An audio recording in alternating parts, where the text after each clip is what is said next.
大家好，我是 Ason。那今天呢，我们來跟大家開場，跟這個高排位的滿眼劍客打了這一場比賽。這個滿眼劍客是上次那個滿眼劍客的另一個極端嘛。那如果大家記得的話，上一次那個滿眼劍客就是我們的更貼合現代打法的那個滿眼劍客，就是他會換英雄，然後會根據不同的那些情況來開技能或者是開反裝之類的。那這個滿眼劍客就是我們之前很久以前看過的一次，就是那種只是把所有的那些防禦型裝備，就是那些反裝啊，全部都穿在身上的那種滿眼劍客。所以我會說是這個另一個極端的一個滿眼劍客的打法。對，那今天就來跟大家開場，跟這個另一個極端的滿眼劍客打這一場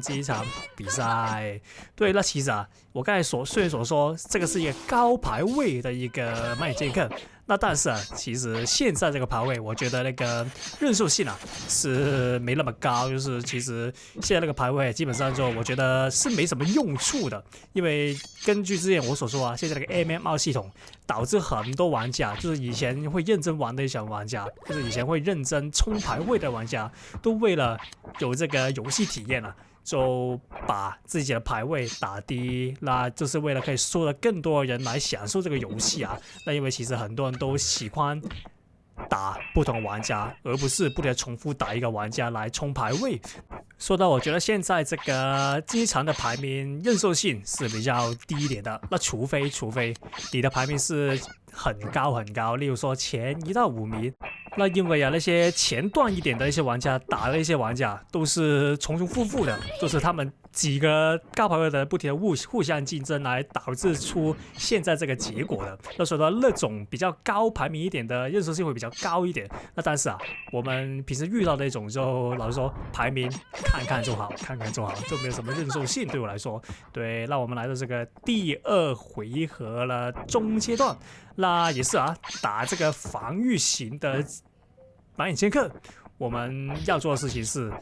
把他的反裝全都逼出來，如果逼到的話基本上你就贏了。對，那這邊可以一個宙斯 SD 逼了2招，那直接開反裝，那基本上他是已經沒有反裝了。但因為如果大家記得我說過的話，他一開始是不會把所有的反裝穿在身上，他會先把那個頭換成這個領獵頭盔，對，就是那個可以在空中跳一下的那個頭盔。那因為他是那個比較算是後期才會把那個頭盔換成反裝的那個玩家。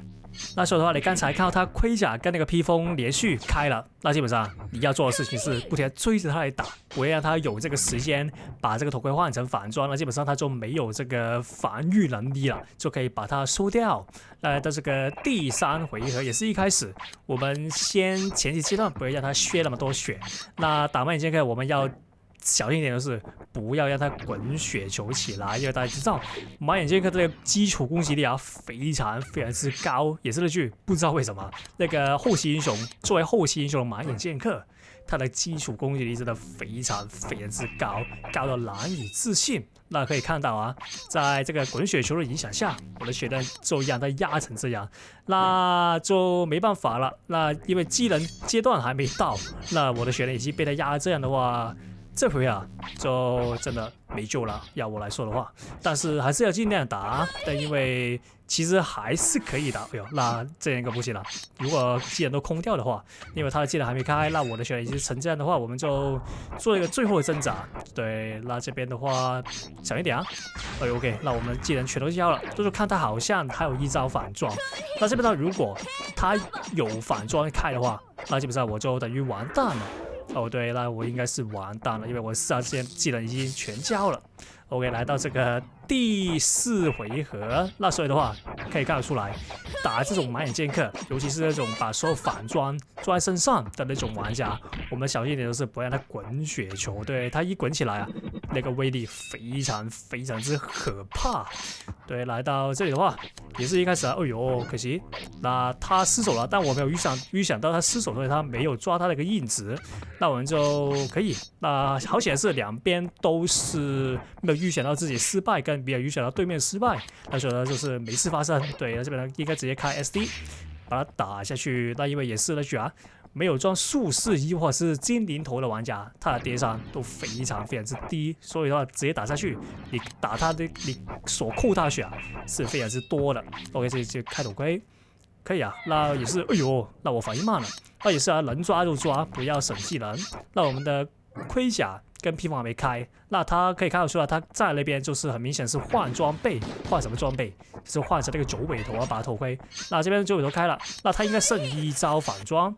那我們就在連擊他的時候，就要提防他那個反裝的開啟啊。那我們直接給他黑毛 combo， 然後也是提防他一下那個盔甲。哎呦，應該是披風才對啦，但是別怕，哎呦，直接把他那個 SD 扭掉。那這邊他的反装應該是全都用完了，那這邊直接給他黑毛 combo， 然後作為這個比賽的收尾啊。